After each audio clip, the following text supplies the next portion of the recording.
Hello everyone. In this video, I continue the previous lectures on parallel processing and pipelining. This is the part second of the parallel processing and pipelining lectures, basically.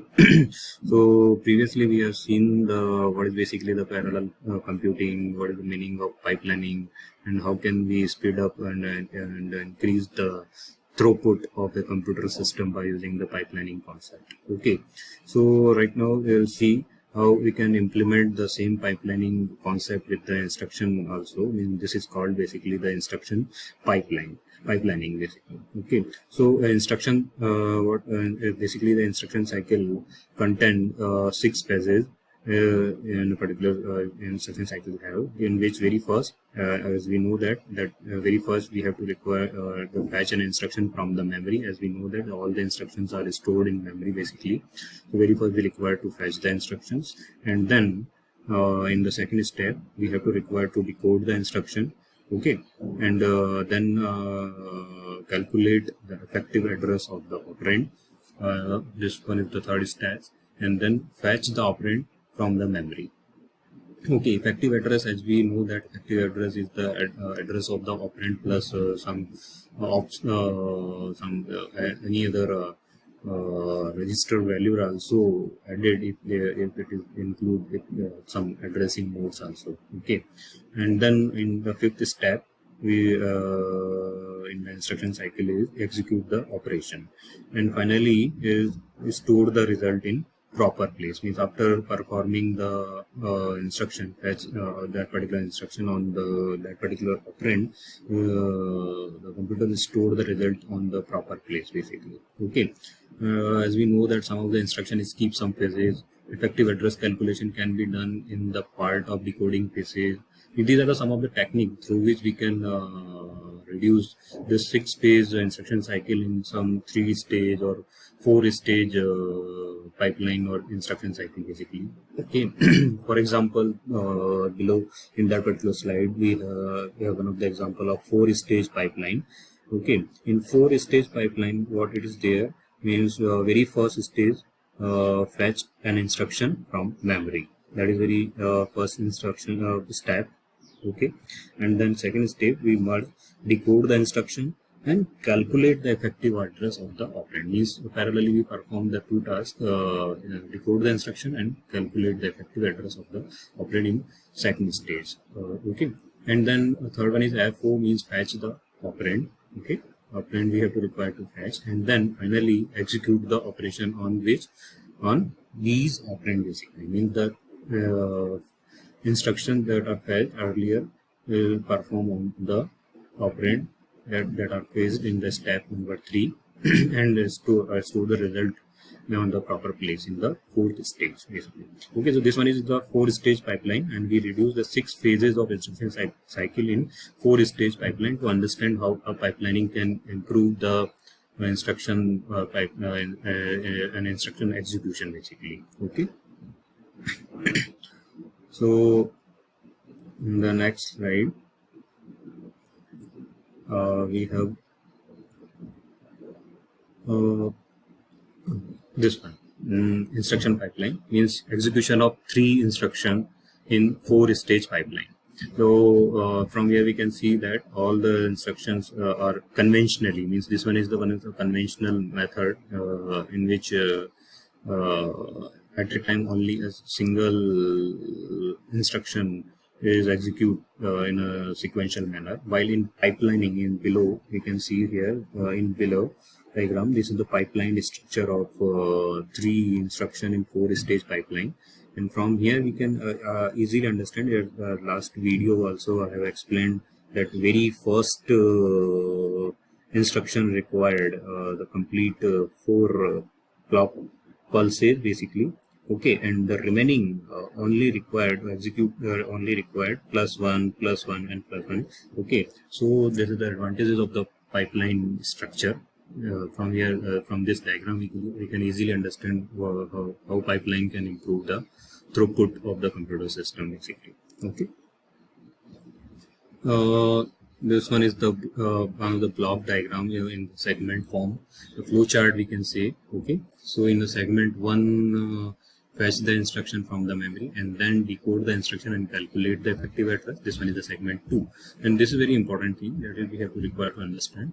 If in an after decode the instruction, if there is a branch, means if there is no there is a branch, means branch, then we have what we have, means branch means there is some of the another instruction are also waiting, means that particular instruction after the branch change the update the program counter, the value of the program counter. So the next instruction again, the after, as we know, the program counter contain the address of the next instruction basically. Okay, so directly this come here that in this segment 1, the fetch the new instruction from the memory and then decode the instruction and calculate effective address.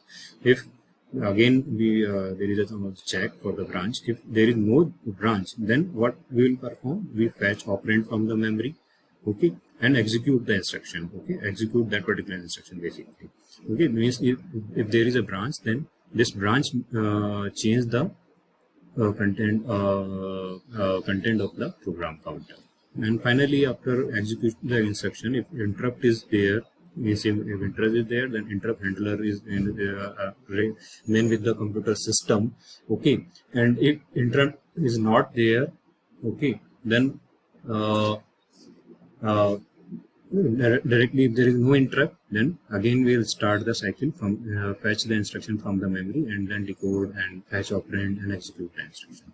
And this one is a state type diagram. As earlier we have seen,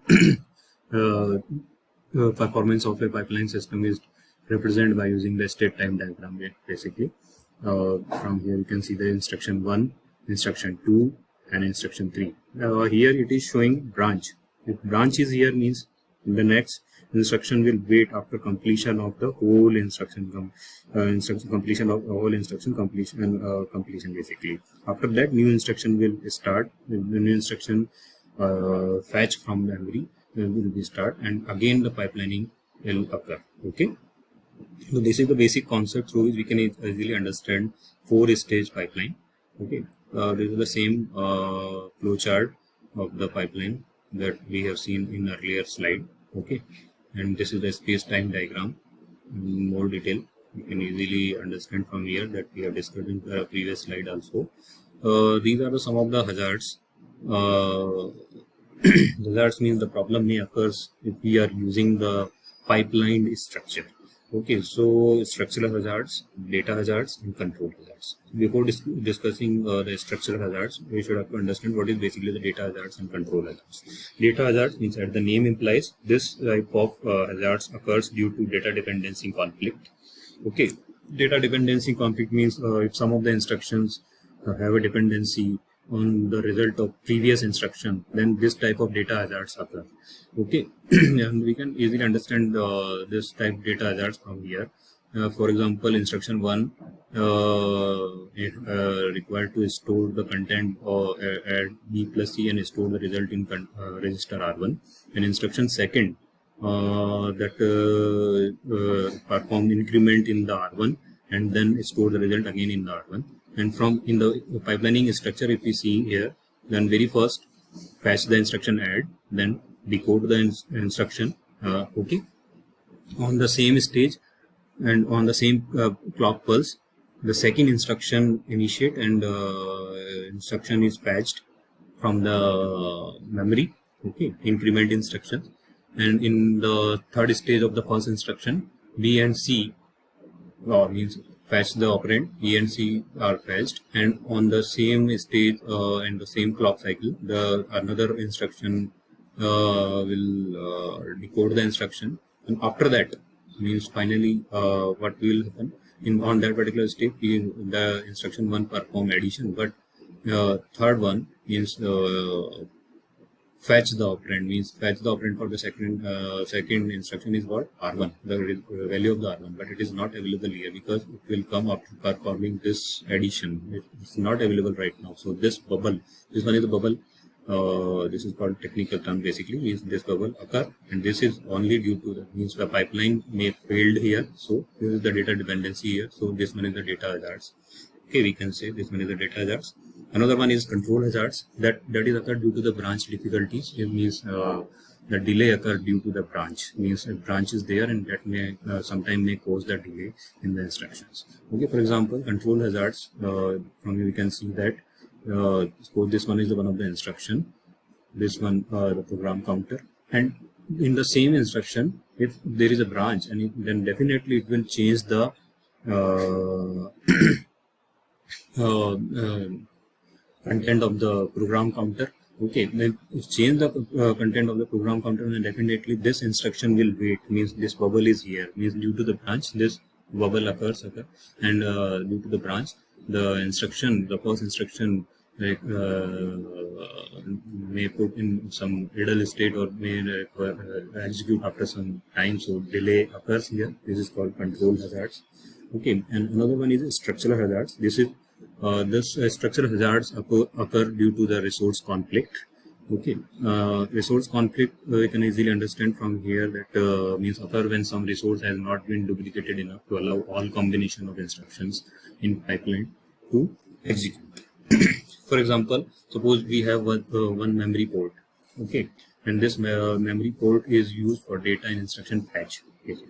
So both both data and instruction use the same memory port for fetch the data and instruction. Okay, fetch cannot be initiated in the same clock. We can understand this statement from here. Means instruction 1, instruction 2, instruction 3, instruction 4. Third one is here. Okay, fetch the instruction, decode the instruction, fetch operand, execute. And second instruction is fetch the instruction, decode.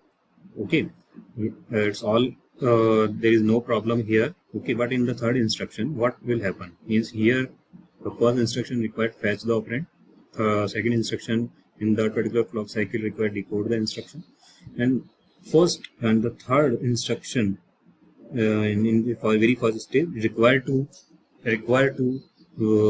fetch the instruction basically. So it is not possible because instruction 1 is fetching the data here. Okay, so it is not possible for the instruction second to perform the fetch the instruction. So its stall is here, and again the same condition is here, stall is here. So pipeline may not work properly. So the pipeline is stalled for a structural hazard. 2 loads with one port memory and 2 port memory will serve without a stall. Okay, so there is some of the hazards may here, and various some of the remedies or some of the solution are also provided in detail, and we will discuss in further lecture that how can we overcome from these hazards, like by using forward data conflict. There are lots of technique we have through which we can overcome these problems in pipelining structure. Okay, so thank you all of you. Thanks.